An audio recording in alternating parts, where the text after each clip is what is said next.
to all of our socialists just joining in on our video interview. I'm interviewing Jaclyn Jones, who is a professional industry fit model.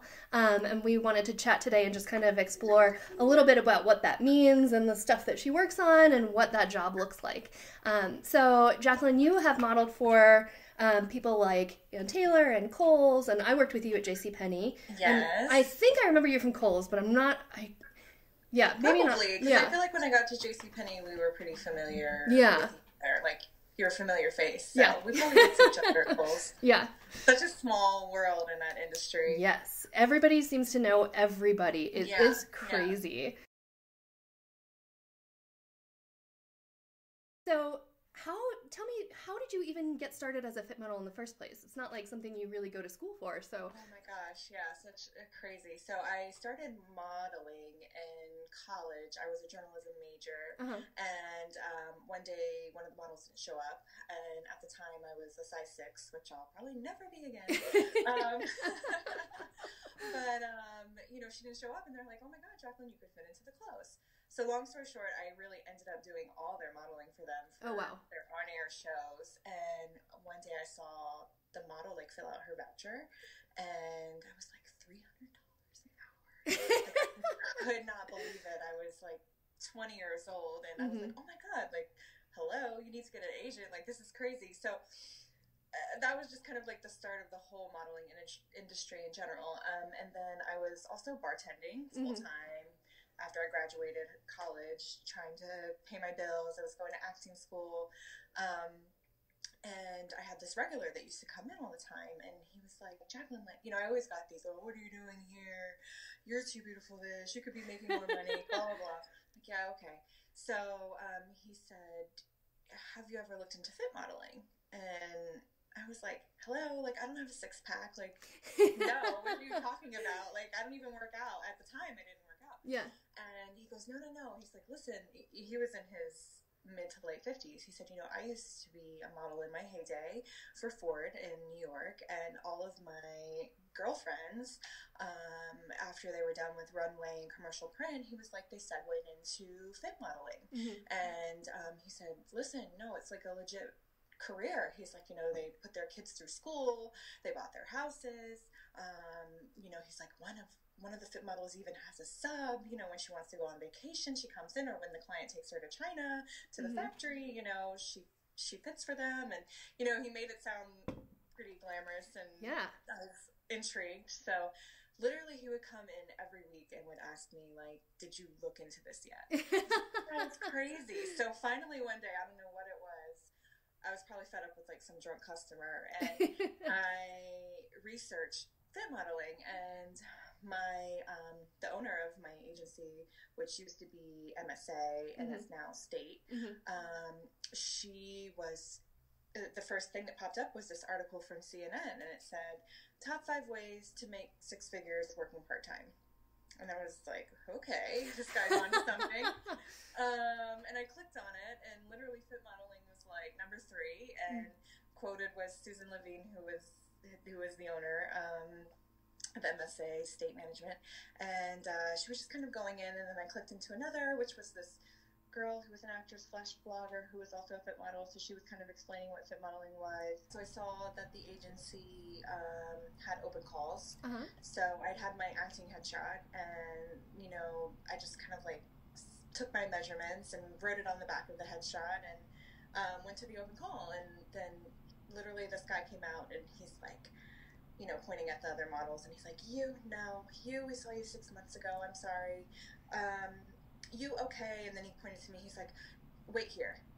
So I'm like, okay. So I waited, and then he goes to the back, and he comes back, and he goes, okay, our fit director would like to set up an appointment with you, and this and that. So then I got an appointment with her. She took my measurements. She's like, you need to lose an inch here, a half inch there, get a trainer, and we'll see you in a month. Wow. So that was pretty much it. I worked out with a trainer for 2 months, just trying to get all my measurements in the right place.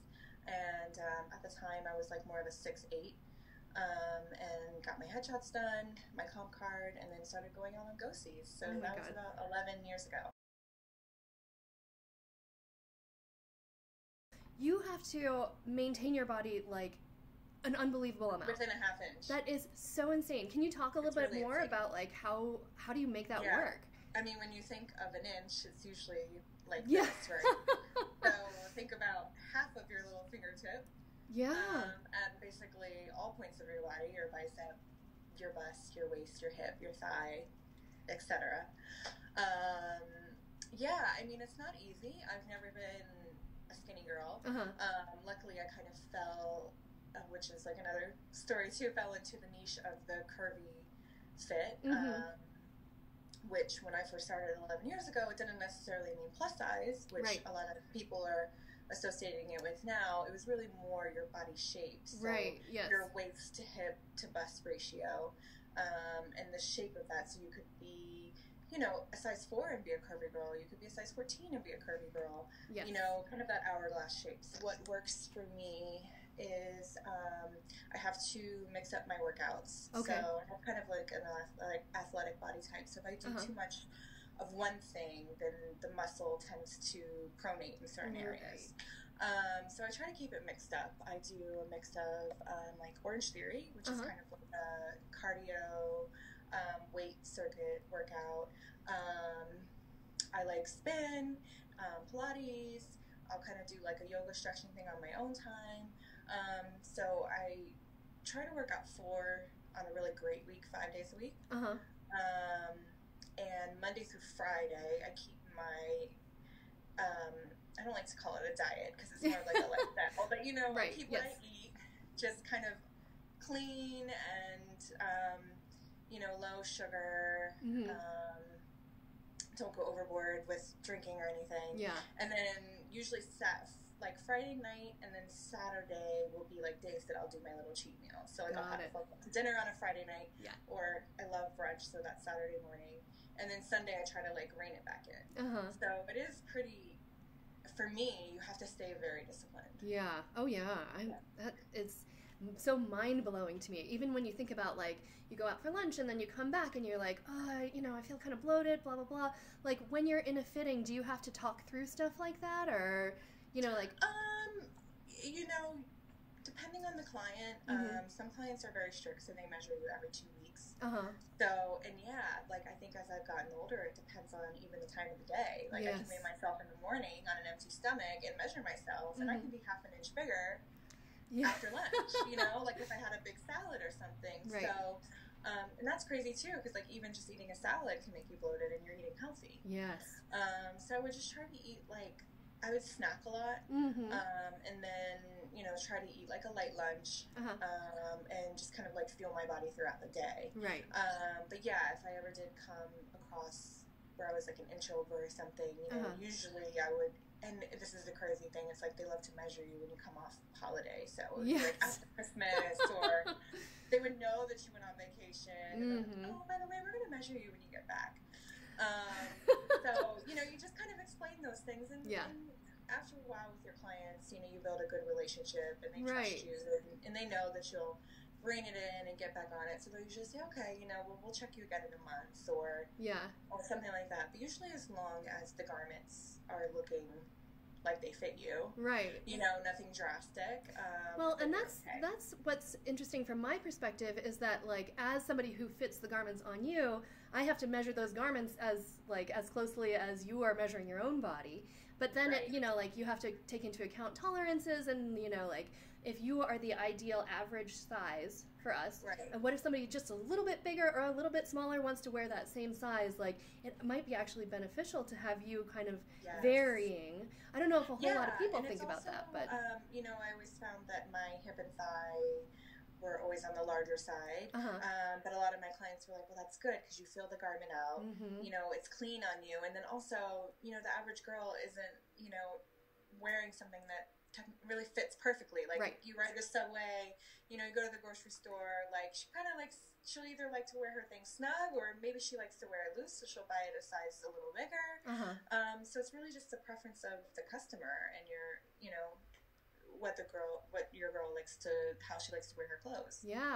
So one thing that happened to me, and this is probably the only time I think in my career, actually, and this happened to me twice, where I was actually genuinely concerned about whether or not I could keep using a fit model, was when they got pregnant. Because a lot of women won't tell you when they're pregnant until they pass a certain point, just in case something happens. So as a fit model, like as somebody who's fitting on you, I look at your body all the time. Like, I probably know your body better than mine at this point. But, when you start going through those changes, you start noticing and you're like, I don't know if we're going to be able to do this much longer. Like, I might know before you do. Like, but so you just had a baby last year. How did you kind of segue into, did you like do any maternity modeling or? So the crazy thing was I actually worked, I did gap maternity. Oh, cool. While I was not pregnant. Oh. So, yeah, it's so crazy. So they strap on like this big belly. I wore like those little like chicken cutlet things in my bra to boost my bust up. And because my hip and thigh were already like over the average size 8, I guess they thought like, oh, okay, this is what it would be if a girl was pregnant. You know? Yeah. It's really kind of crazy. It's hard for them to fit on an actual pregnant model because your body's changing so often, and they do have to keep to that specific size. Right. So let's say, while I wasn't pregnant and I was fitting maternity, I was their standard size medium. So, they kind of have to like adhere to that. So then I guess, as you got further along in your pregnancy, then you would bump up to the large if you needed to, or, but they always tried to accommodate with the stretch and everything where it could take you into hopefully your 3rd trimester. Right. But they had to maintain, a certain size set and spec for that. So when I did get pregnant, I was like, okay, so I can actually relax on the whole measuring and eating and, all that. So I kind of didn't want to subject myself and my body while I was pregnant to modeling. I mean, everybody's different. That's fair. People really get excited about modeling while they're pregnant. But then it was crazy. I started reading some of like the casting things, and it was like, oh, your belly has to, look this way, or we're looking for someone who's visibly pregnant and your stomach is, oh my gosh, protruding at this amount, and it was just kind of, I said, you know what? I don't want to have to worry about that. Yeah. I don't want to have to go to these things and be comparing myself to other pregnant models too. Like, oh, she's further along than me, but she looks smaller than me. Or, I really just kind of wanted to take a break and be kinder to myself and my body. And so, yeah, I didn't. I ended up working until I was almost 6 months pregnant. Oh my gosh, wow. Crazy. Yes. And then that was it. I kind of, my last client, I went in and I was like, guys, like, these are not going to button. Like, I'm sorry. It's not going to button. I think it's time. Like, I literally had to tell a couple of my clients, like, I think it's time. Yeah. But they had built the block on me. And it was a rerunning style. Oh, so, yes. In the right fabric, which, that makes a big difference. Made a huge difference. Yeah. So they could kind of look at it and see that the balance was there and stuff. And it was not buttoning in the belly area, but like the hip and thigh and the calf and everything looked good. So yeah, that's kind of how that went. Oh my gosh. Well, I'm so glad to hear that you did that though. I can't imagine how stressful that must be. Even just being pregnant in general is stressful. So and then to add that on, like the type of work that you do is so intense. So yeah, I mean, a lot of people they're like, why? I don't understand. Like, you look so beautiful. You should be modeling. Go to this, expecting models and this and that. You never know. And I also, after I finished working at 6 months, like, I feel like around 7.5, almost 8 months, I got really tired. Yes. Yes. And I was like, I don't want to schlep it into the city. Yeah. Be on my feet all the time. And, I really worked so hard. And I was so busy before I got pregnant. I kind of was excited to have a little bit of a break. Yeah, absolutely.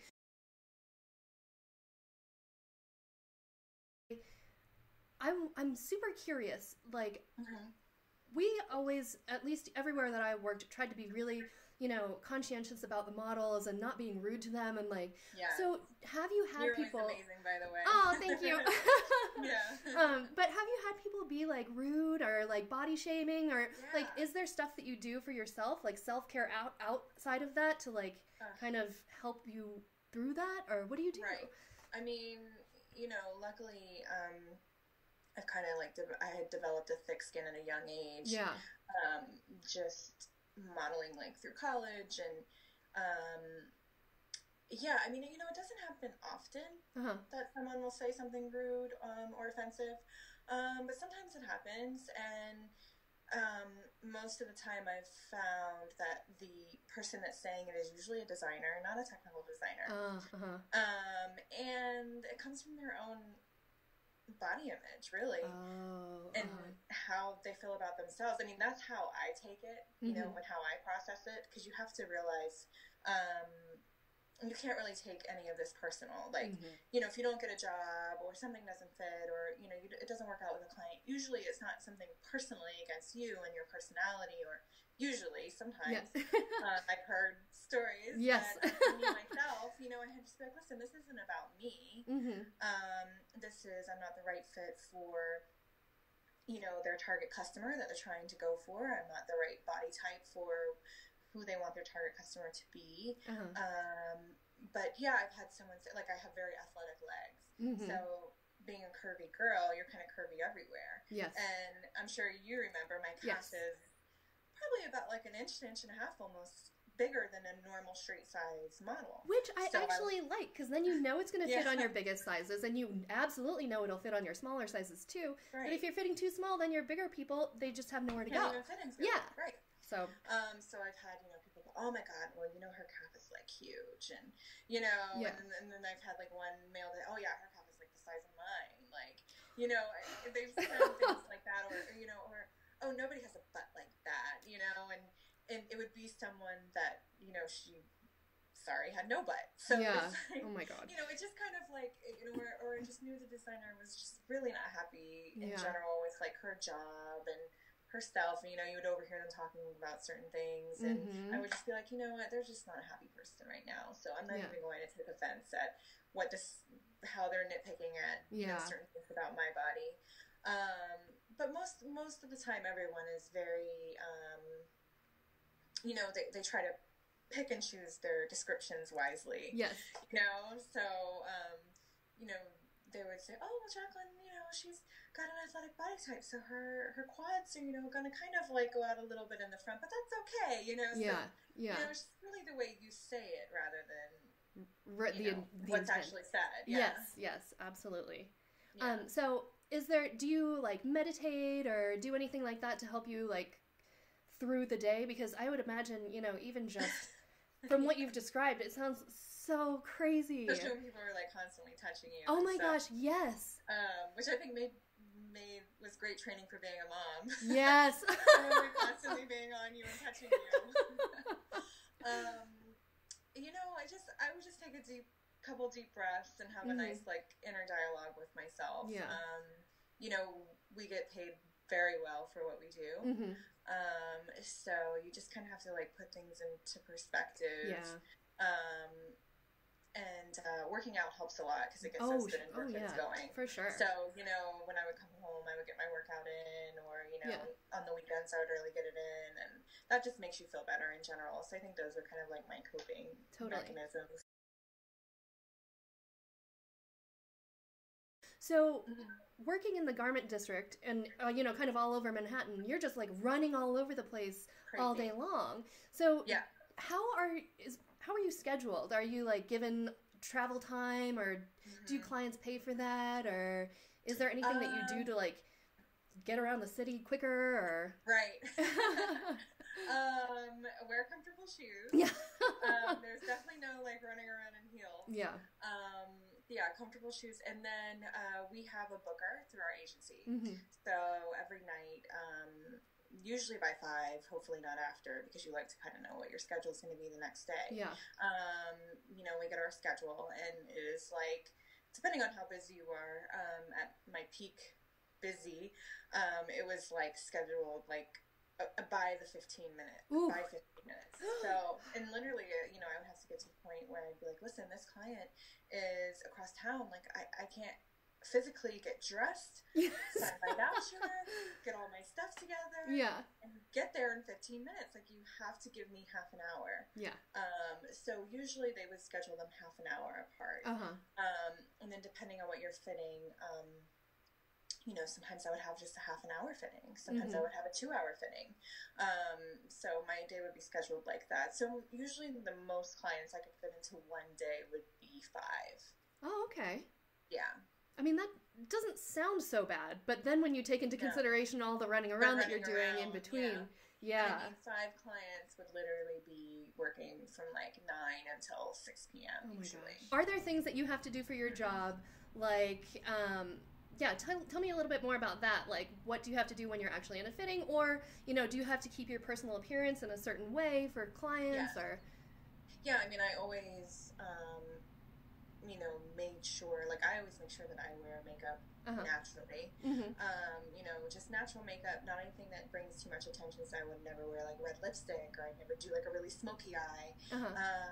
Mostly because when you're in these fittings, you're with the design team and tech team, and the design team tends to be a little more, or is very, can be visually distracted by other things than your clothing. So, you know, why is she wearing that red lipstick? Oh my God, this is making my dress look horrible, you know, certain things like that. So you don't want to attract too much attention with that.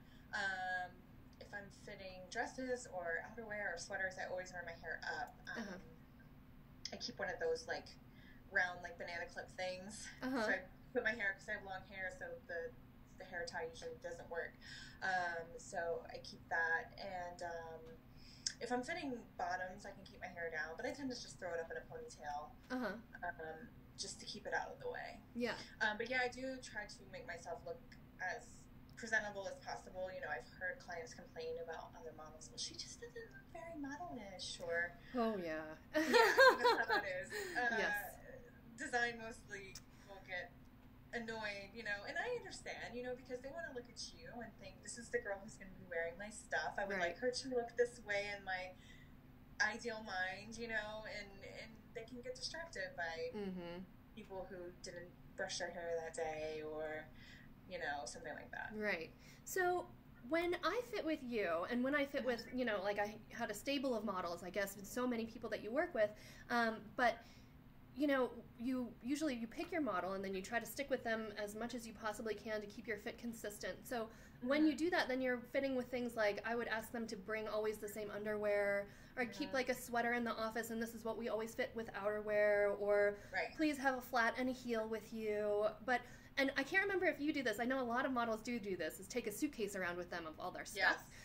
So do you, like, what is in your kit? Like, what do you take with you everywhere? Oh my gosh, everything. It was so funny. One time I was getting on the subway, and they were doing, like, extra security. You know, sometimes they like to check out your bag. Oh God.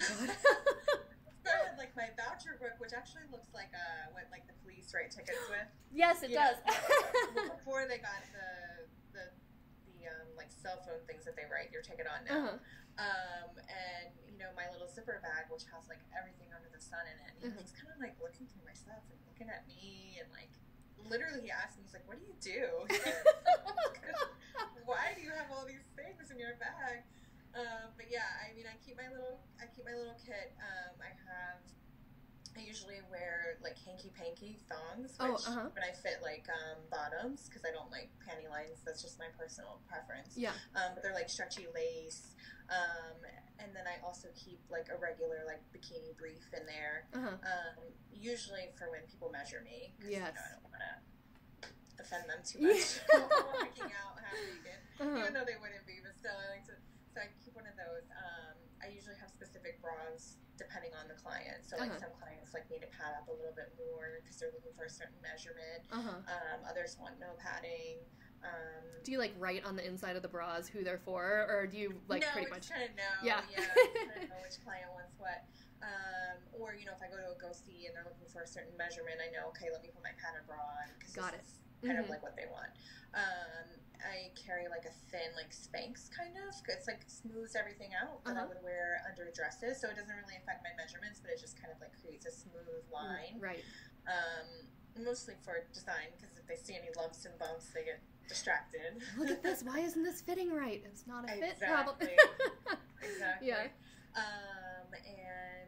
I have a pair of very comfortable heels, and then I have a pair of like comfortable ballet flats that I'll wear. So this audience, for socialists, everybody sews at home, and they sew their own clothes for a variety of reasons. And I think one of the biggest ones is they can never find stuff in ready-to-wear that actually fits them. So what's been happening now with all of these pattern companies, bigger ones and smaller ones, is everybody's trying to be more inclusive in terms of their size ranges, and bringing in new size ranges. So for plus size, or, you know, fitting on different body types, different drafting patterns for different cup sizes, which is awesome. And the funny thing is that I don't think, aside from like the big four pattern companies, that a lot of people use professional fit models, because as you said, it is quite expensive to do. And if you're just like a little guy, you know, you're like, well, I don't know, I have to spend my money on, you know, grading patterns, or, you know, my printing costs, or whatever it is. So what they do when they develop a pattern is they'll send it out to a whole bunch of people who meet measurements, have them sew up the garments themselves, fit it on themselves, and then provide feedback as like a pattern tester. That's so cool. Yeah, which is really cool. That's really cool. But it is interesting because they're basically doing kind of the same work that you do. Yeah, and they're making it themselves, which is amazing. So the feedback is then, you know, kind of twofold, because they're talking about how hard it is to sew, or if the sewing instructions are weird or wonky, or if there's a mistake. Or, you know, that's the baby. Time's over. Yeah. And then, you know, also on the fit side of things. So I guess, is there anything that you can offer them as like, as a fit model, any kind of immediate, like, what's your good fit? Are there tips and tricks that you do? Like, if you're fitting a pair of pants, like, what do you look for first when you put something on? I mean, usually going off, you know, how it feels first. So I always kind of start from the top of the garment, and go down. So if I were fitting pants, I would start with like the waistband, and just see, you know, how easily it went on. You know, is the button aligned in the right place? Is it, you know, a little bit to the left or the right? Yeah. You know, do I have wiggle room in there? Is it tight? And then the back rise is very important. You know, do I have enough in the back side, in my back rise? If I sit down, is my underwear going to show? Yeah. And then in the crotch area, is it digging anywhere? So I kind of just go down, then hip, thigh, calf, leg opening. Was it hard to get on? Was it easy to get on? Is the leg opening big enough? You know, kind of all of those things as far as like how the garment feels, and then I'll go into, you know, the fabric. That's great. So then when you're fitting like jeans, you're like actually sitting and moving and, you know, doing all this. Yeah. I mean, you know, I don't always do it in front of the client, because they're like, oh my God, you're going to stretch it out. Or, you know, the designer's here and it has to look perfect. Like, it doesn't need to be wrinkled. Yeah. So it just kind of depends on that process, who's there. Yeah. But if it's just me and the tech team, you know, I'll try to like, I'll do like a little squat, kind of like bring my knee up, just to see how it moves, how it feels, if I'm restricted in any area. Because, like, you know, let's be honest, like, people are moving in these garments, and they're going to be walking and grocery shopping and, you know, getting on a train or a bus, and, you know, you have to be able to move in it and be comfortable. So yeah, I tend to do those things. I'll kind of like do the squat tests, look to make sure, you know, nothing's like hanging out if I bend over, things like that. Yeah, I would always ask models to do like, can you hug somebody? Can you hold on to the subway rail? Like exactly. Yeah, a lot of people in New York are like, do the subway test. Yeah. Or, you know, or we go grocery shopping. You know, and then I mean, I do that a lot with sweaters and dresses and stuff. Like, then I'll start from the top. You know, the neckline, is it falling back? Is it choking me anywhere? Right. Then I'll move on to like the shoulders. The armhole is really important. Is the armhole digging? Because that's just so uncomfortable. Yeah. You know, bicep and all of that. Just really like move my arms in those motions, and you know, make sure I can move comfortably. Yeah. Do you have any kind of pattern making background at all, or like have you taken any classes or tech design stuff? You just pick it up as you go along. Yeah, you know, I was really lucky, and I was thinking of taking classes, and then one of my first clients was White House Black Market, and they brought me in to develop their Curvy fit. So I was like brand new into the industry. I really had no idea what I was doing. And I was working with a fit model who was like their straight size fit, and she would fit before me. So I would spend hours until they got to me, hours in the fit room. And so I would just kind of like listen to everyone, and I would listen to the tech designer, you know, I go through their whole process, and then her and the feedback she would give. And honestly, like I just learned so much from spending hours in fittings. That's amazing. That after my first year of like doing that, I really, you know, got the hang of everything. But no, like I can't read. I really wish I could like read patterns. There's been times where like they'll spread the pattern out, and like, really trying to figure out like what is wrong, and you know, I wish I could help. But I mean, your help is valuable enough, just even, you know, wearing the garments and, you know, sharing what it's like to have them on, you know. I think that, and that's one thing that I think I've posted about this before, is like the importance of like if you're making a muslin or if you're making your garment, when you're trying it on and fitting it on yourself, is you have to like wear it around and like style it and like roll up the cuffs and like move and see if you actually like it or if you don't, or like there's no point sewing something if you don't like, or if you're not super into it. And you know, that could be a fit issue that's caused because you didn't like really move around when you were wearing it. So and if you're going to be able to really wear it in real life, like I know when like those bell sleeves were really in, you know, there were a lot of people were doing like that kind of like bell sleeve, and they were like, okay, well, you know, like, can you eat soup in this? Can you do dishes in this? You know, it's like, is it really practical? And then, you know, finally everybody's like, no, it's not practical, but if she wants it, she's going to wear this out to dinner or something, you know. But yeah, those are like things that, you know, really everyone like goes through that whole process of, you know, who's wearing this? Where is she going to wear it? You know, is it practical for her to wear? You know, who's our customer? All of those questions. Yeah, that's part of my favorite part of the process, is the forward thinking of the garment. Like, what does she look like? What kind of shoes is she wearing with this? Is this Crocs or is this, you know, like, what is and then are you disappointed when you're out and you like see someone in it and you're like, that's not how I expected it to be worn? You know what? It's funny because I feel like for some of my career, I worked on stuff that was like really, really over the top, and you'd recognize it anywhere. Like I did work for Rockaware, and you can point that out on the street anywhere you go. And like Abercrombie, same kind of thing. But then, you know, like JCPenney and Kohl's, a lot of that stuff is basic, so you wouldn't necessarily recognize that. Like, oh, hey, that's that, you know, rib polo that I put all those hours into, you know. Especially making sure that all the ribs are in the right place. Exactly. Especially because, you know, you don't often see things in their right fabric or colors when you're working on them behind the scenes. So on the street, sometimes you don't really even notice. Have there been times where you've seen something like that you've hated and you're like, oh my god, I thought I would never see that again? Not really hated. I think there was times where I would see a lot of dresses that I fit on, like newscasters. Oh, really? Or like I remember like Hoda Kotb on the Today Show like wore a lot of dresses that I'd fit with accompanying ones, and like every time I would like turn on the TV in the morning, I'm like, oh my god, you know, you get excited about it, you know.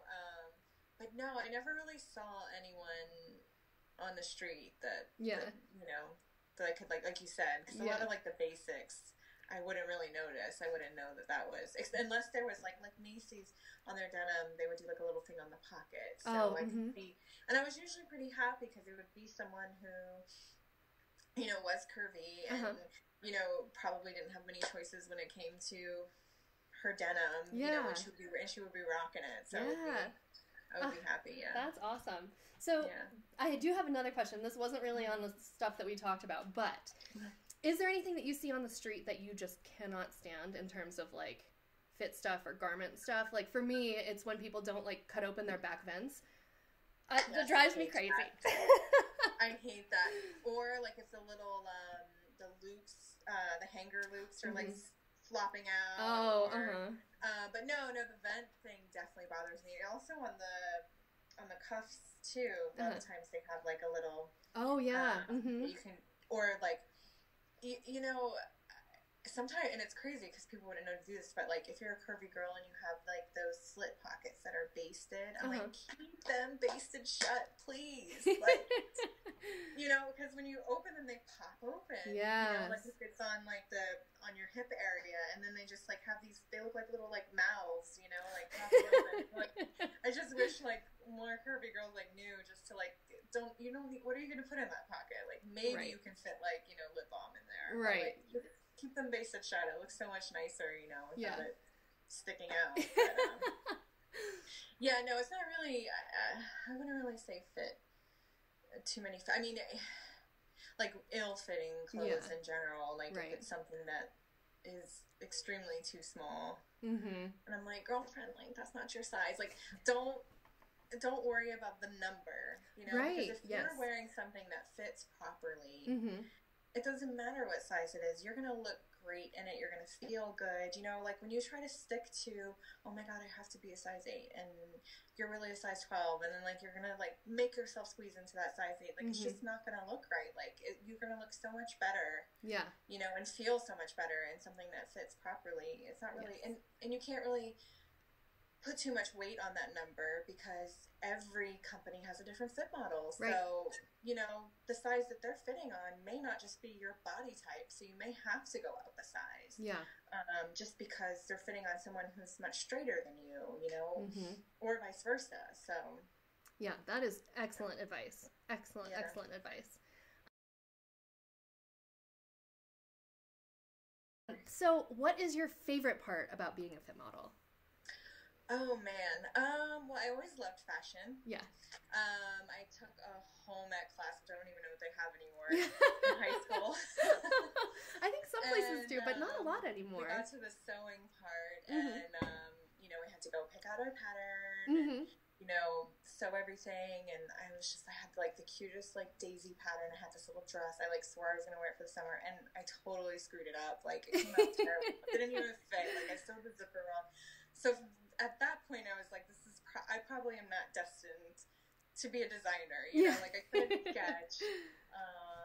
You know, then I segued into journalism.